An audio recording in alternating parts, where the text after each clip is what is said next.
Hi, good morning, everyone. Welcome. Welcome to the McGill Dementia Education Program's Caring Conversations. This is a free community outreach initiative that's designed to provide virtual support to care partners of people living with dementia. The McGill Dementia Education Program offers a comprehensive range of free resources to educate and support people living with dementia, family and informal caregivers, healthcare professionals, medical students, and the public at large. An important research is Dementia Your Companion Guide, which is now available online and free in 12 different languages. We recently added Tagalog and Arabic to our offerings. You can also obtain printed copies at Amazon, and starting this week, we will also be distributing free print copies at the McGill bookstore, La James. And you can also find answers to many of your questions in the extensive library of McGill Care's webcasts and podcasts. Caring Conversations is an initiative of the McGill Dementia Education Program and is supported by the Petro-Canada Caremakers Foundation. So now let's meet our hosts. Lucy Bariluk received her Master of Social Work from the McGill University School of Social Work. She's developed evidence-based training for seniors and caregivers, and she's lectured in the field of social gerontology and presented at major conferences. Her research studies have been published in numerous journals. Ms. Bariluk received the Queen's Jubilee Award for her role in developing a national coalition to support caregivers across Canada. Welcome, Lucy. And Joanne Besner is an educator, professional coach, and a caregiver. She received her Bachelor of Social Work and Master of Business Administration from McGill University. Her 35-year in public community health in Quebec spans many roles, including frontline case manager, clinical supervisor, manager, researcher, and trainer. Today's topic is questions caregivers ask themselves.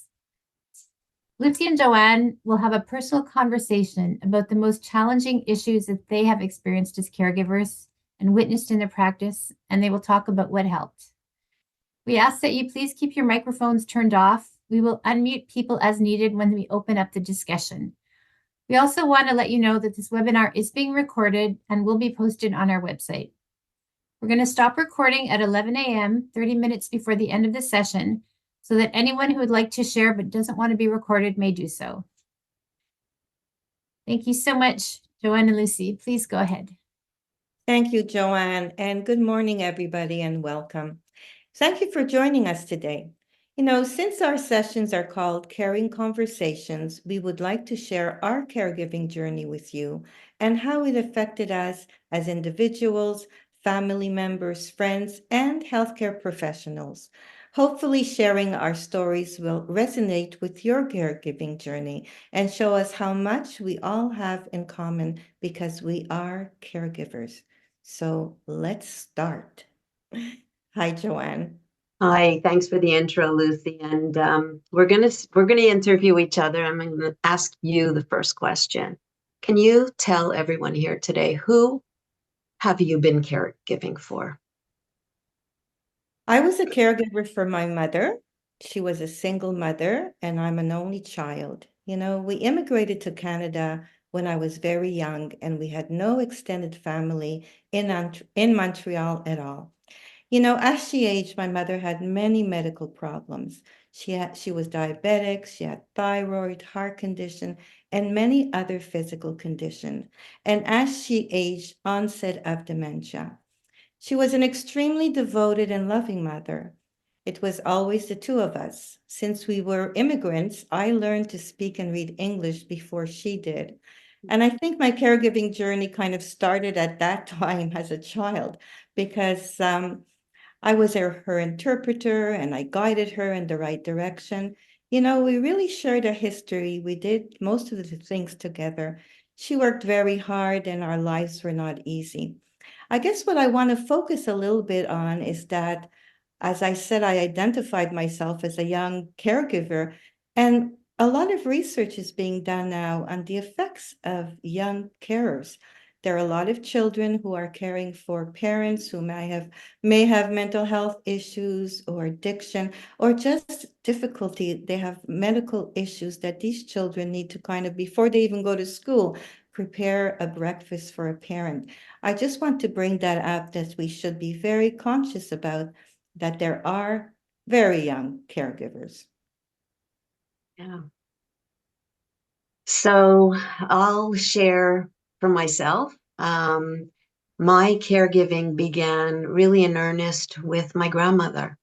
It started with weekly Sunday visits, and as she started to decline, I found myself doing her grocery shopping.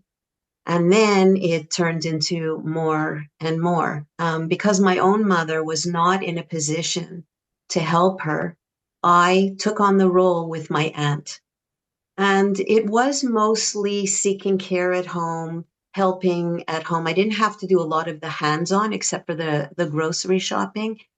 But it was about getting in touch with the CLSC, making sure she had a physician and the services. And I remember, it's interesting, Lucy, you're talking about being young. I was younger then. I had young children and a family at home, and I was working full time. And I felt so blessed to have a grandmother to be in my life. And I enjoyed so much my Sundays going there. But if I would be honest, because my Sundays were for her, I found myself really stressed. In my own life, I only had one day on the weekend to take care of everything for my family, my grocery shopping, my needs, my own personal time. Then, as my parents started to age, I felt like I was already an experienced caregiver, and I started to help them. And we were fortunate; they were able to manage to pay for the care they needed. But we had to organize the care at home, eventually transition them into a residence, and there's still always that pressure about caring and the time taken away from work, especially when one person is hospitalized. And it sometimes seemed like revolving doors, that one of my parents was always in the hospital, and it meant going from work to hospital, visiting. So that's kind of was my experience caregiving. But when we start asking ourselves these questions, who are you caregiving for? The first question I ask is, well, wait a minute. Um, am I really a caregiver? Like, do I deserve to call myself a caregiver, or am I just really being a dutiful daughter or granddaughter? And I often ask the question to Lucy, so I want to hear your perspective on that, Lucy, because I have trouble with where's the line. Wonder if people here today are thinking that where's the line between being a loving family member and a caregiver? Well, what you're saying is very true. We know from research and what caregivers tell us that many caregivers don't identify themselves as a caregiver. And I have to say, I mean, in my beginning journey, she was my mother. What do you mean I'm a caregiver? I think when you become a caregiver, when you recognize that that the tasks that you're actually doing go beyond just caring for a person, okay? You can care for your parent by going shopping occasionally or taking them here and there, but when it becomes a scheduled kind of a thing, you have to take care of a lot of things more. And some of it even starts as early as dispensing medications and making sure that they're able to take their shower, there's food in the fridge. So at one point, it does strike you that, okay, I'm not just a daughter, and that's what happened to me. I'm now her caregiver. Yeah, and I know it makes sense. And I know because we've worked in the field, we talk about how important it is to identify oneself as a caregiver. I have to say, I still have trouble with the line, but I guess what's so important about naming yourself as a caregiver is it brings attention to the role, and it also, it allows society to see that there are needs and support that caregivers need. So I really do believe it's important to acknowledge and call ourselves caregivers. It also validates what you're Yeah, doing, yeah. for sure. So Lucy and I, we have very different experiences, Lucy. So I want to know what was your experience like caregiving as an only child? I can say that there's a lot of rewards and a lot of challenges. It was extremely demanding at times. I was working full time. I had a young family at home. And as I told you, I didn't have an extended family on my side. It appeared that it was my sole responsibility to take care of my mother. And she had a lot of issues, medical problems. And it was difficult. And many times it was emotionally and physically draining. Since I had very limited support network, many times, I had no one to really share the practical and emotional burden of caregiving. If I had a sibling that I could say, I'm really having a difficult time, can you take over? I didn't have that luxury. And therefore, many times I had to rely on friends and hired help, which was tremendously financially straining on me since my mother didn't have the resources. And at times I felt really isolated in that area. I mean, my life was full, don't get me wrong, but isolated and feeling that this, I had no one to really share. My children were young, and I didn't want my caregiving role to have an impact on my family dynamics. I still had to be there and smile and be joyous, and my marriage. Even though my husband understood, I still felt that I was torn. I needed to give that relationship some time as well. So you could just imagine how I was pulled. Future planning was also an issue. I didn't have anyone to share with and make decisions regarding her needs. As the caregiving progressed and as her demands, she had much more need for more attention. So everything felt like it was on my shoulder. And one of the most difficult times really was balancing work and caregiving. Um, I really I had to use my vacation and my sick days many times to Oh, take her to a doctor's appointment.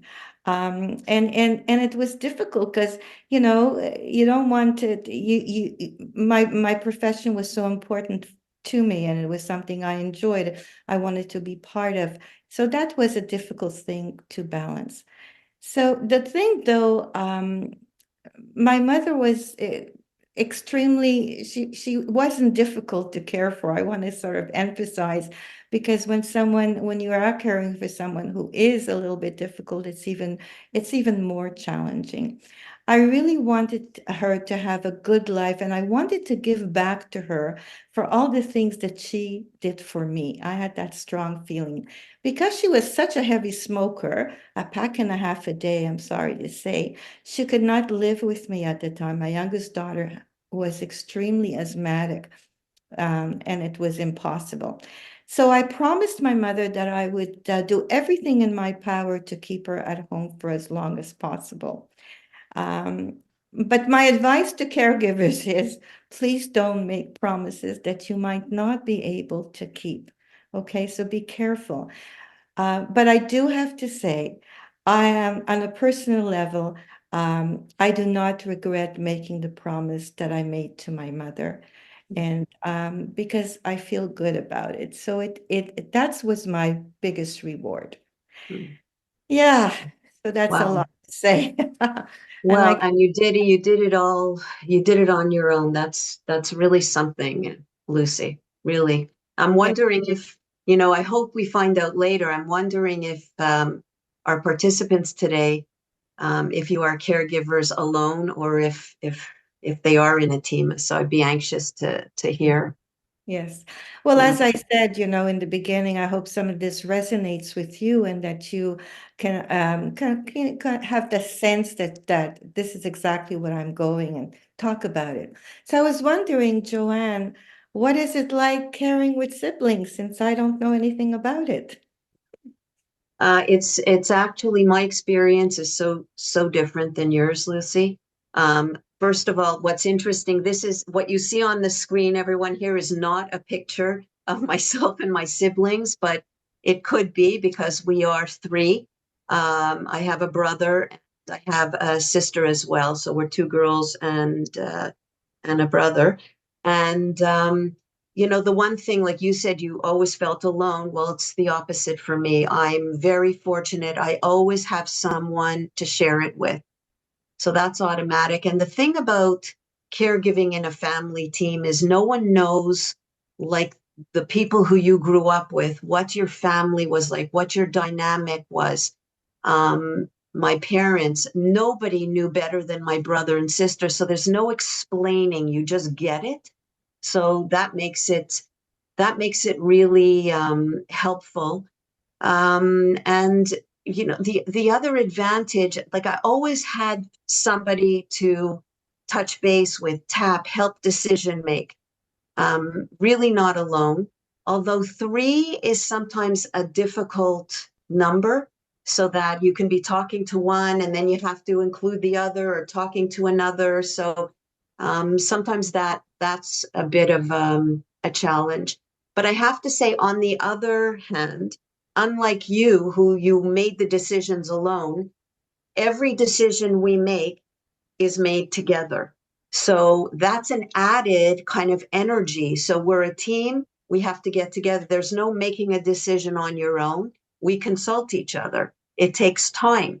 Luckily, with the pandemic, we all kind of got more familiar with this platform, Zoom.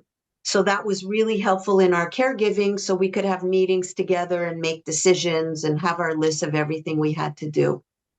So I guess the key is, though, communication is really, really key, and listening. So, it's so opposite of being a solo caregiver. And for those of our who are in our audience who are spouses, maybe don't have children, you're also solo caregivers. But the opposite of having all the support of being in a team is having to communicate. And that could be really stressful. Sometimes people are not always on the same page.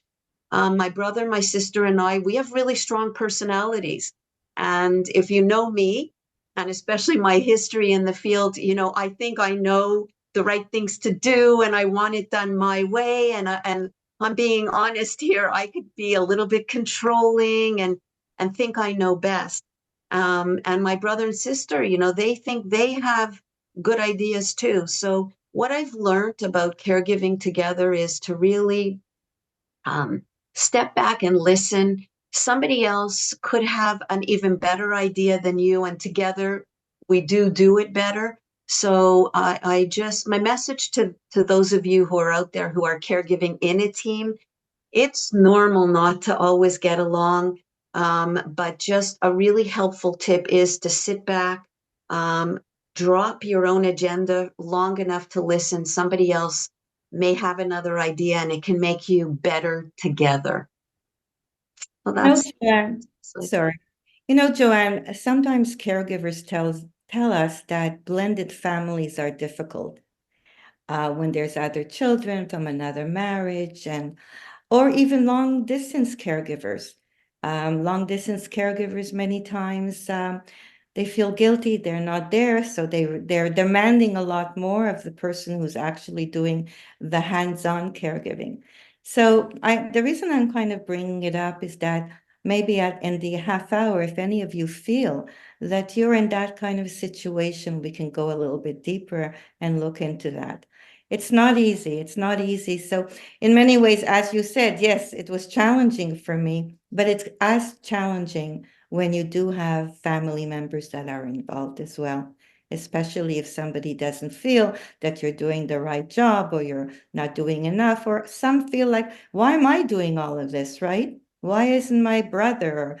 So communication is key. And thank you for that. Okay. So I guess this is for me.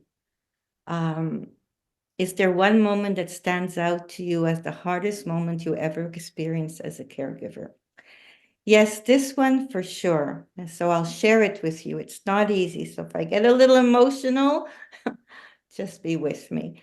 My mother was always happy to see me. She was the kind of person who really saw the cup half full, regardless of what the challenges were in her life. She was a people person. She loved to cook. She always found something, some joy in whatever, how small it is.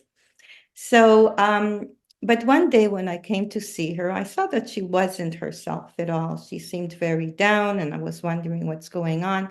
And I said, what's the matter? And she basically said to me, Lucy, I don't want to live any longer. I want to die. I have to say that I was so taken aback that I didn't know what to say. I really didn't. At first, I was kind of, I don't know, I was angry and frightened. Like my anger stepped, like, what do you mean? I'm doing everything I can. You have so much to live for. What's going on? But then my professional instincts kicked in, and I asked her, why do you feel this way? Because most people might say, oh my God, why are you saying that? There's so many things. You should be grateful. Why do you feel this way? So important. I knew that it was important to listen to what she had to say and to understand where she was coming from. And in reality, that she had a right to express her feelings. If this is how she was feeling, it's okay. It's not easy for a caregiver when the person you're caring for says that they no longer want to live. It's hard to deal with. But we need to be sensitive and give the person the opportunity to express themselves and to remember that there is help in the community. And I did listen to her, and I felt so connected to her feelings. So I guess the message that I'm trying to say, if you feel that if you're a caregiver and someone that you're caring for is extremely depressed, and says to you that they want to die, that they don't want to live anymore, try to step back and not deal with your own emotions at that time, but listen to them. Ask them what's going on and tell them that there is help outside. And the most important thing is to get the help. There is a lot of help in the community. And that was really hard for me.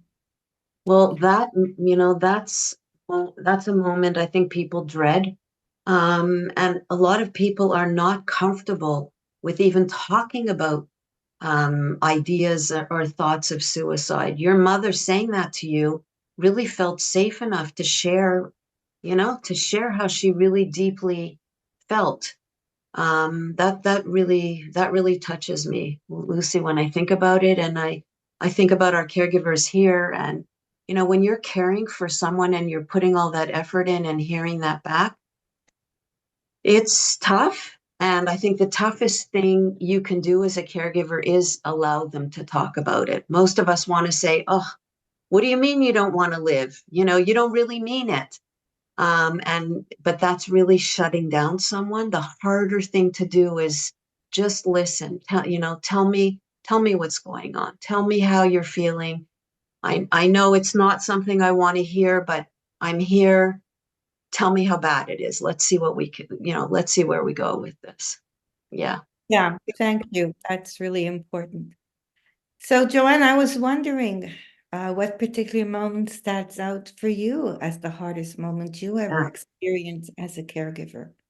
Well, this was not a difficult question for me, because the one that stands out for me was by far an incredibly despairing moment.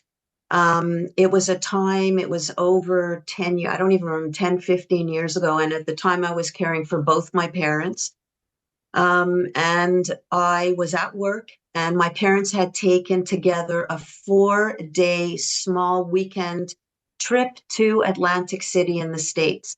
And I received a call, from my mother, saying my father had had a brain hemorrhage.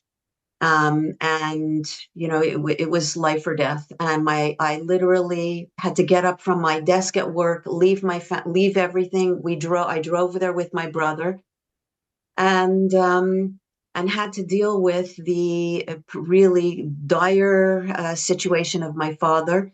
He had 2 neurosurgeries there. So my brother had to go back to work, and I was alone there, and I stayed for almost 3 weeks, negotiating the system, getting my dad through the surgeries.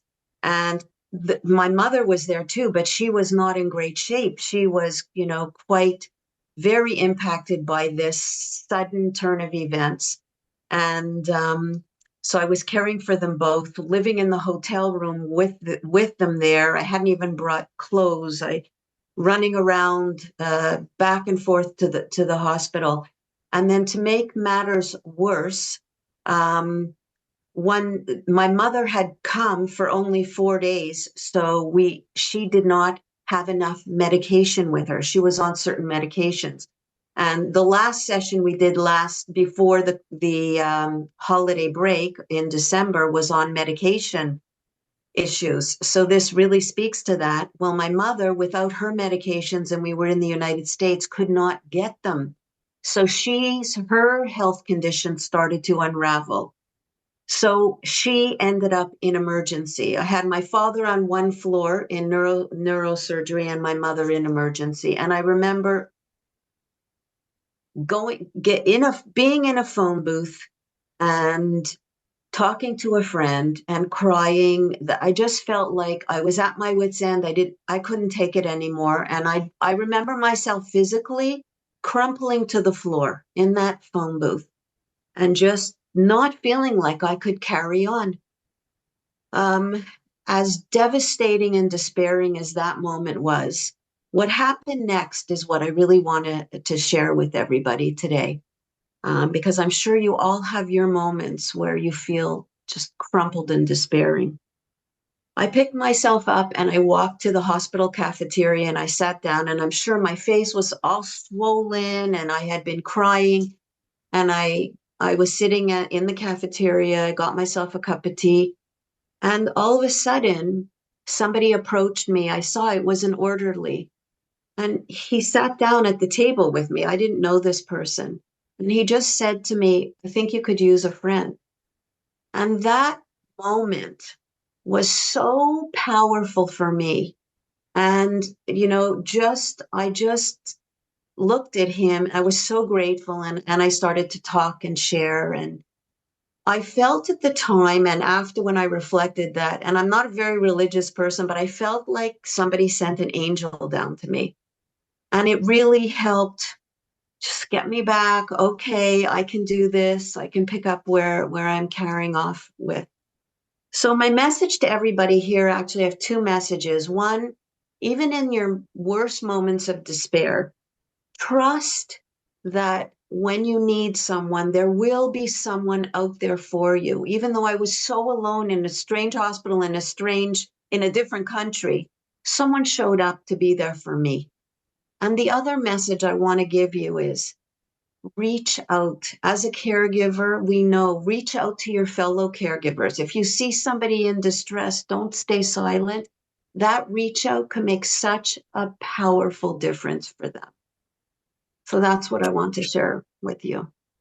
That was very traumatic, I'm sure. And I kind of remember that time we were working together and what a toll it took on you. Yes, because we always tell caregivers, you don't have to do this alone.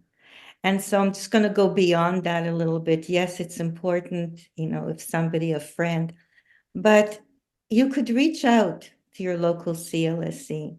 You can reach out and have the support that you need and be able to not have to do this alone. Yeah, we go through many things. So Lucy, saying that, and we've just shared a difficult moment, have you ever felt like quitting? Quitting caregiving. Well, that's putting it very harshly, but I'll say that there were times when I needed a little quitting, okay? My emotions would get in the way. I think there were times when I would feel very anxious, tired, sad, and overwhelmed. But I knew that I did not have a choice, Having said that, I still believe that we all have choices. That's the way I felt at the time. But what really helped me was giving myself permission to feel sorry for myself. Okay, I'm a big one for that. I think it's so important to acknowledge your feelings. Now, I just read a research paper that was talking about the fact, very much on this theme, that if you're anxious and you're tired and you're sad and you're overwhelmed, if you don't give yourself the time to deal with your emotions, they can progress into depression. So some people don't have it's not an easy thing. I'm one of those people to express my feelings all the time, but this is a tool that I have. So if I give myself permission to feel sorry for myself, but it needs to be time limited. Because if it's not time limited, it just can grow. And as I said, can turn into depression, whether you don't talk about it or whether it's, you're just feeling it all the time and not sharing. So, so my coping skill is 1 day. Okay. I give myself 1 day. I allow myself to cry or feel whatever I feel. I also sit down and really make a list of what's going on right now, because we know that caregiving journey is not static. It's a roller coaster ride and it changes all the time. So once I do that, I acknowledge my feeling. I would ask myself, why am I angry, and try to figure things out. As well, I look at all the responsibilities I'm having and saying to myself, okay, so I guess I'm upset because this is too much for me. And to see how I can, can I hire a little bit more help? As my kids got older or became teenagers, maybe some of my children can assist in some of these things. And this is how I would be able to cope. The other thing that I really want to tell caregivers, I am personally giving you, and I'm sure Joanne is too, giving you permission to wallow in your predicament. You're allowed to feel a certain way. But as I said, whatever it is, be it time limited. But if you really feel that you're not getting out of that mood, that you're constantly sad, that you're not yourself, you're not sleeping well, you're not eating, you're just not coping, please get the help that you need. It's there, really. It's so very important. So what about you, Joanne? Have you ever wanted to quit? I don't think I've ever really said, oh, I want, that I really seriously, like you say, felt like quitting. But what's interesting about what you just said, what resonates with me, is what you talk about, the emotions, because it makes me think of a term that's used in since the pandemic a lot, about people at work and quiet quitting.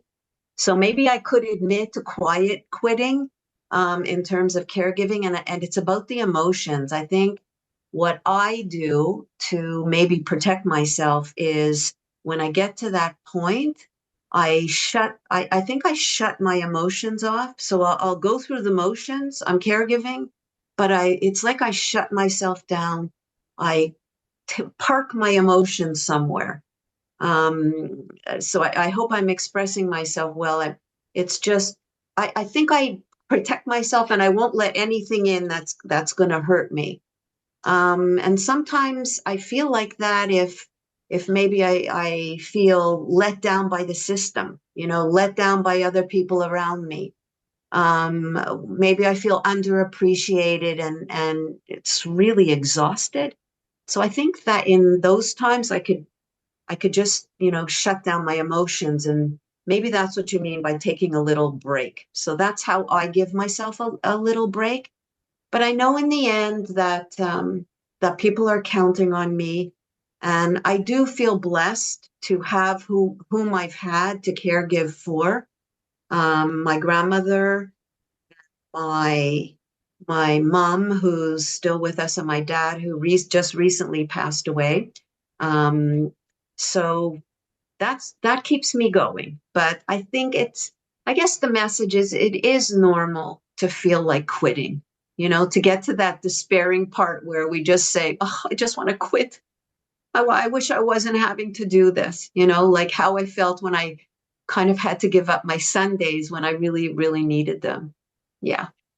And the whole point behind it is to not feel guilty about it. It's okay. You're Yeah. allowed. Well, guilt is a powerful one. That's why we're going to have a session on guilt alone. We could talk about that for a long time. Joanne, how do how do you do with caregiving inequity when you feel the load is not fairly shared, especially when you're, when you're not an only child. Yeah.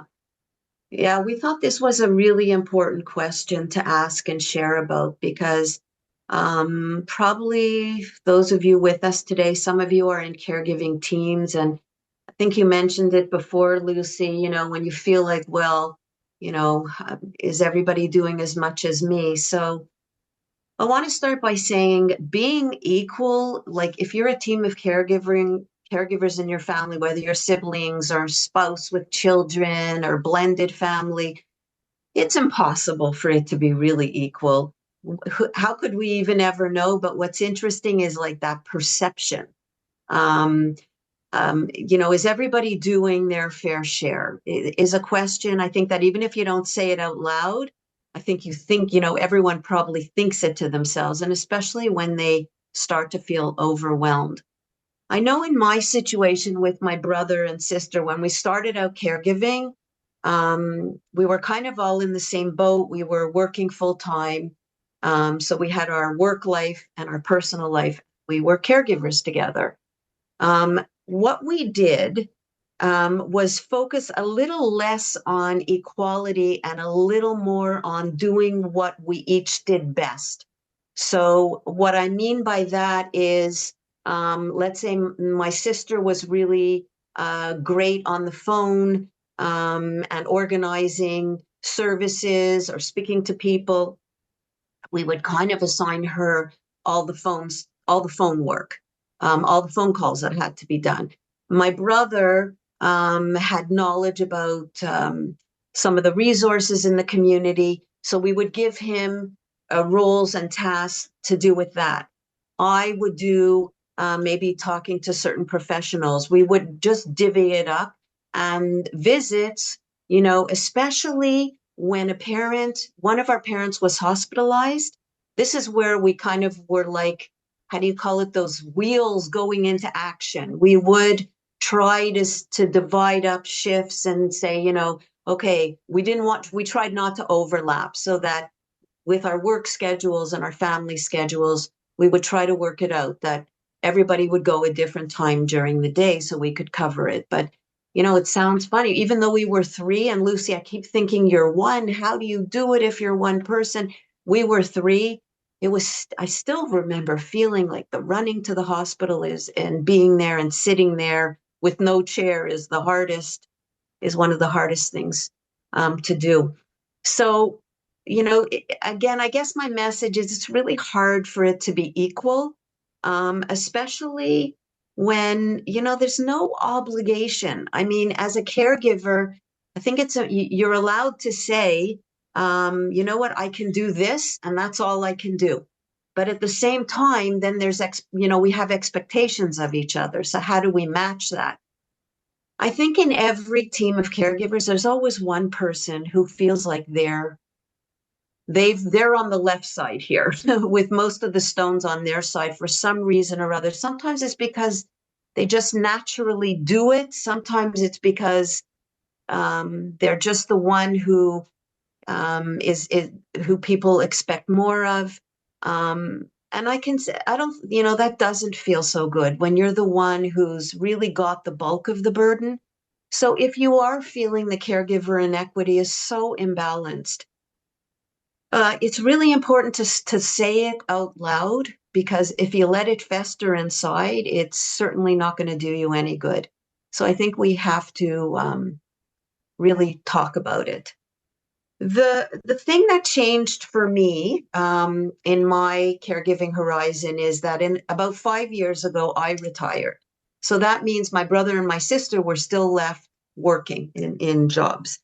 And although I have my own business, it's in my control. I'm a consultant. I can control my hours. So what does that mean in our caregiver dynamic? I think there's an expectation on me, it's my perception, that I'm in a position to do more because I'm not working anymore for the CIUS. I do have more time than my brother and my sister. So does that mean I should do most of the work? Is that fair to me?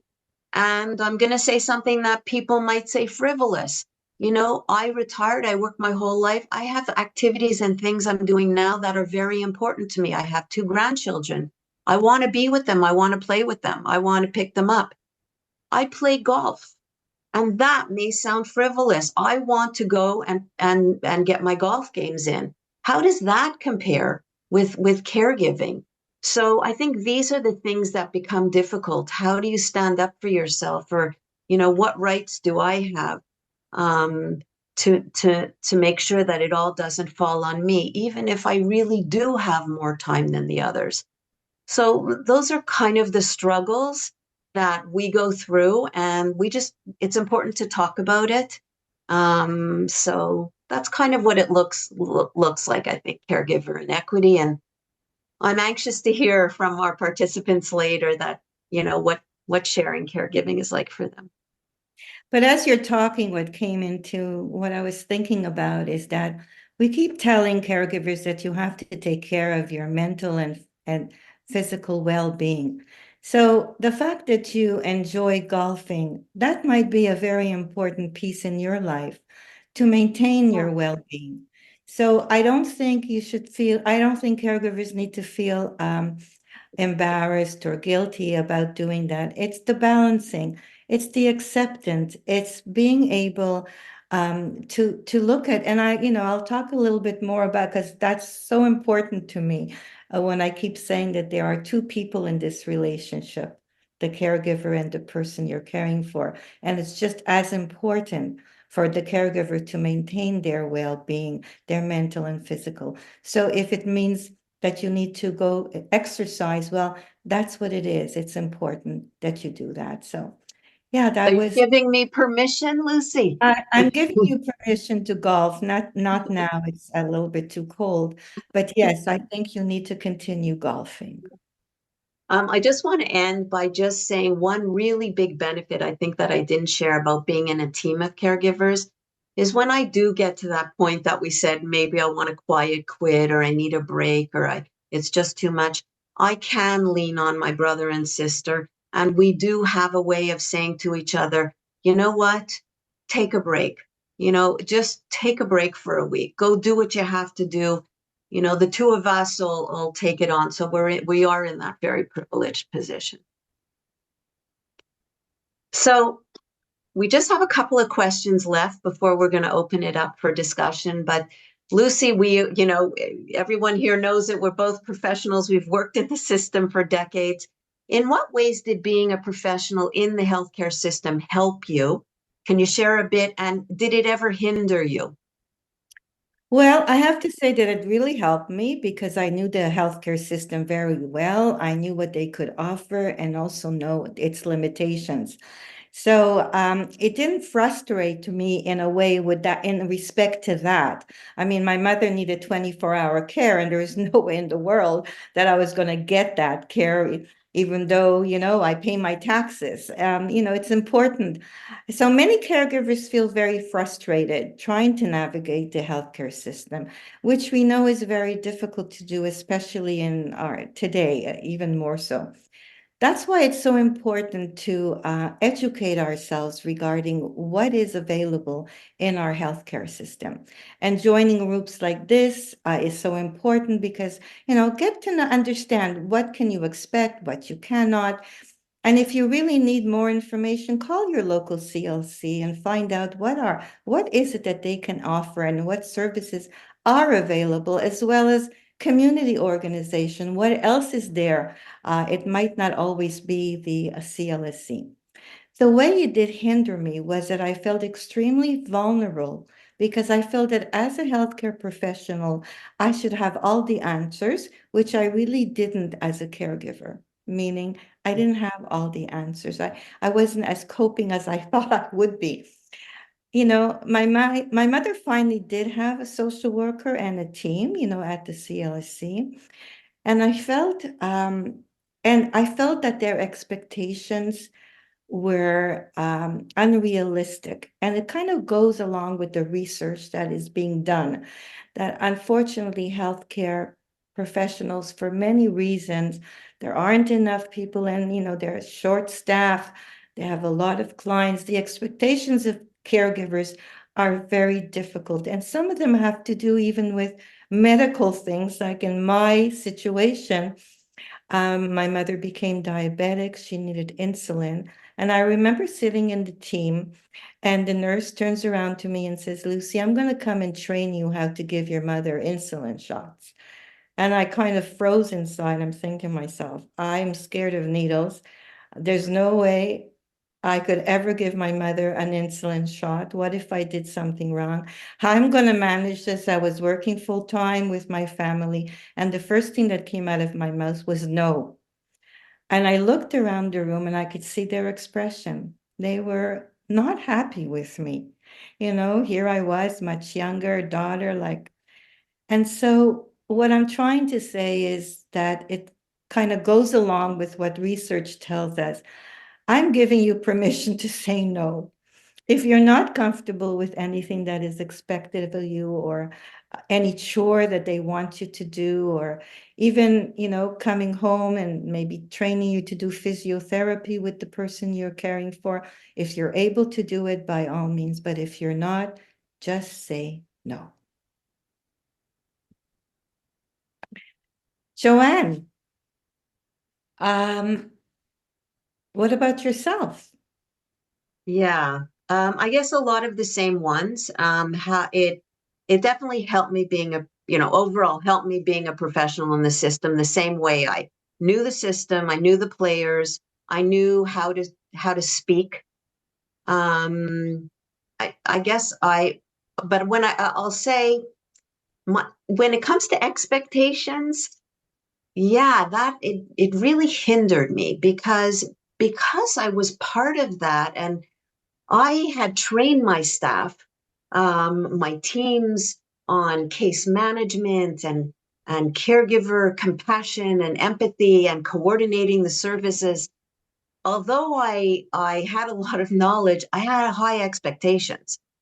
And even if we say, don't expect too much from the healthcare system, I was part of it. So I think I was judging almost my success in this through my experiences.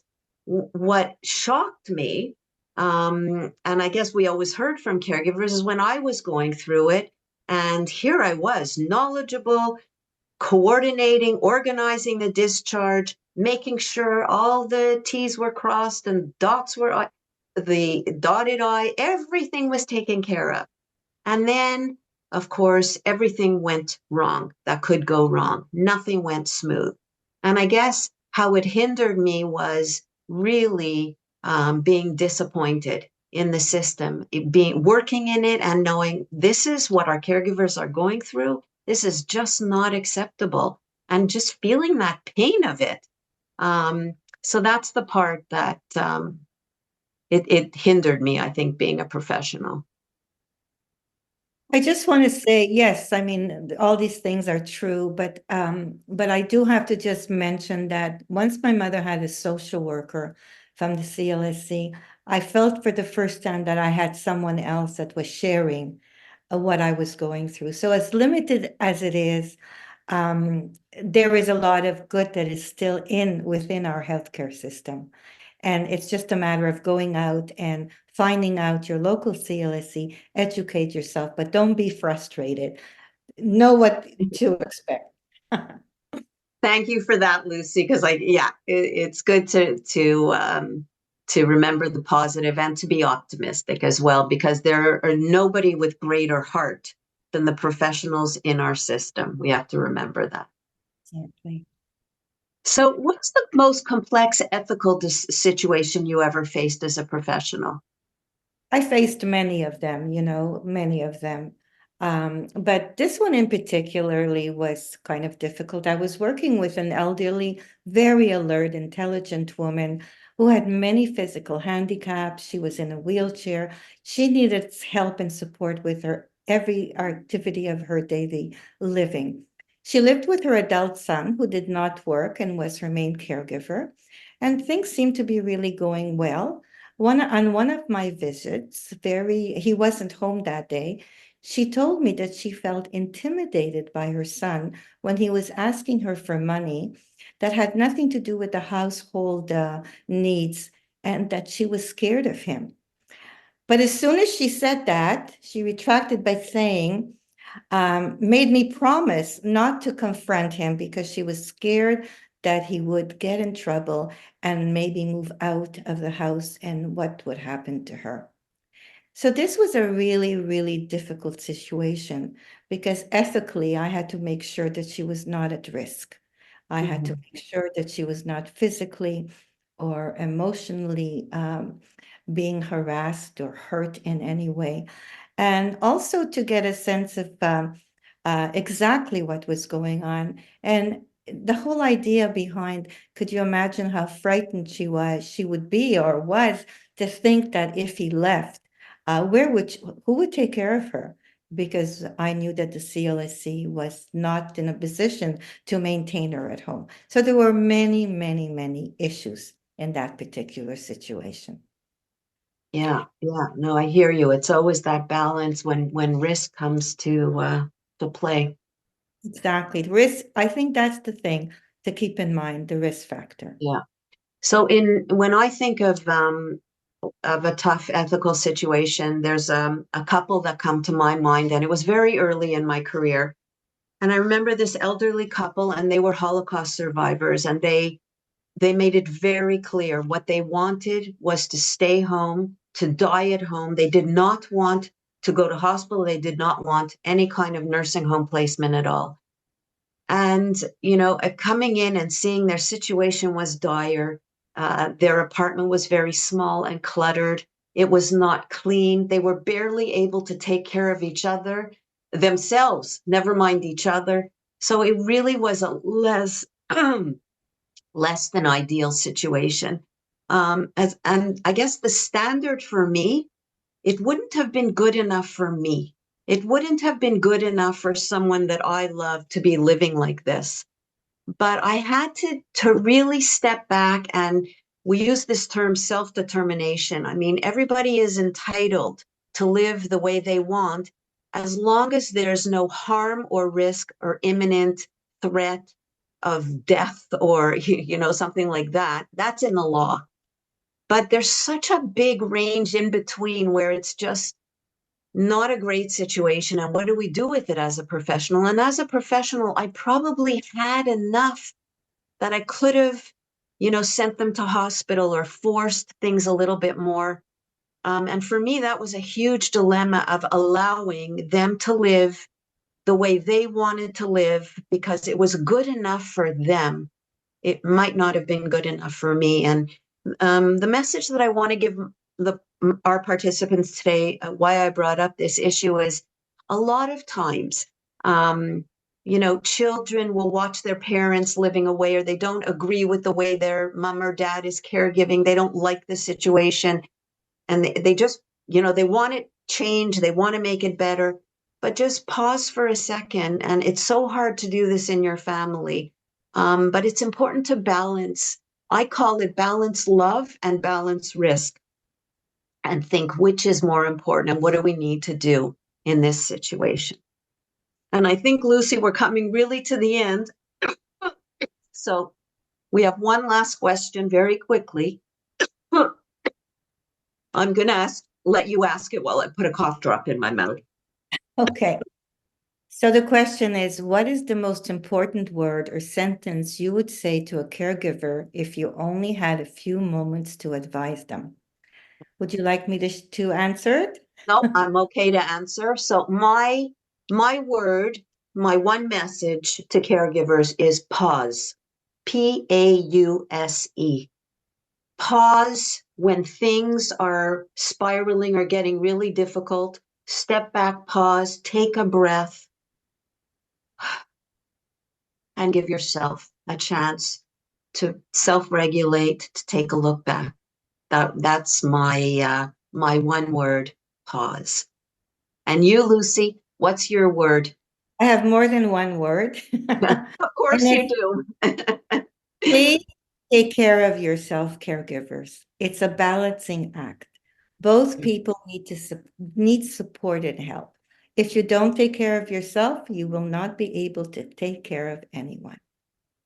So that's my message to you. And I love that. And I knew that was going to be your message, because that's always the key message. So I think that's a perfect place to end our interviewing of each other and come back to the audience, hopefully for caring conversation. So what I want to say is, now that we shared our stories, hopefully you will be comfortable to share, ask questions, make comments, and let's have a caring conversation. Joanne and Lucy, I just want to thank you so much for your vulnerability, for talking about your emotions and your struggles. I was really moved. I was brought to tears by your story. So thank you so much. Before we jump into that, I just want to say thank you on behalf of everybody here. We do have a couple of questions in the chat. One of the things that you mentioned was to approach the CLSC if you have, if you need help. So one of our listeners today tried to approach the CLSC and things didn't go as well as they'd hoped. Communication was an issue. So what would you recommend if someone approaches their CLSC and they're not getting the results that they want? Do you want to take this one, Lucy, or you want me to? I think you're better at that than I am. Go ahead. She's being modest, but the first thing I would say is, I'm sorry that happened, and there could be so many reasons that I won't go into. But no, you can certainly, the first thing I would do is, if you can, always start with the professional that's working with you and share that you're disappointed, that share what you needed from them was this. If that doesn't get you anywhere, I would ask to, and I would say to them, I want to go further. Maybe they're not able to give you what they need. And I would go to the immediate manager and speak to the manager and explain what's going on. The manager will likely tell you what is possible and what is not possible.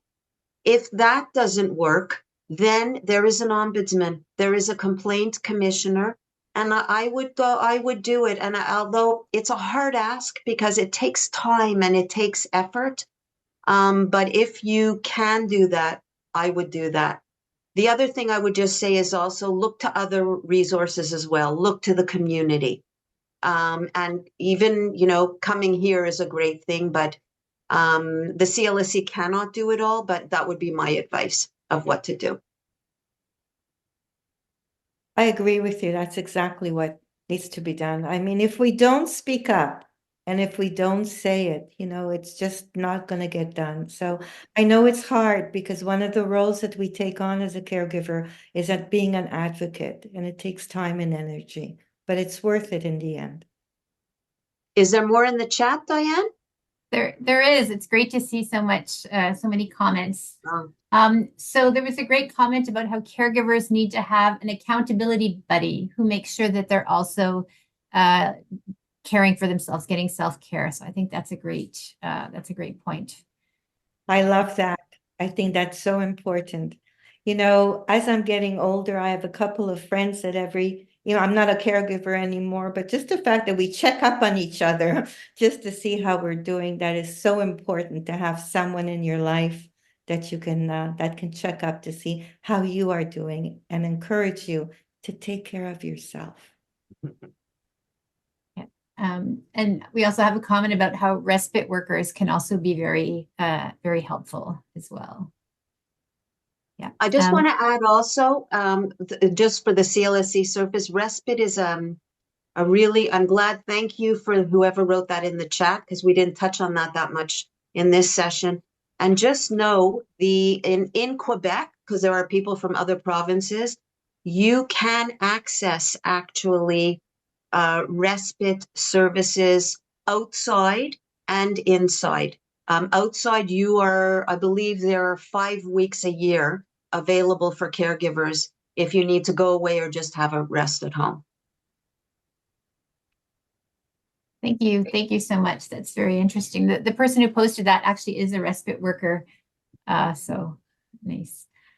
We do have a question about if you have any suggestions on how to overcome guilt.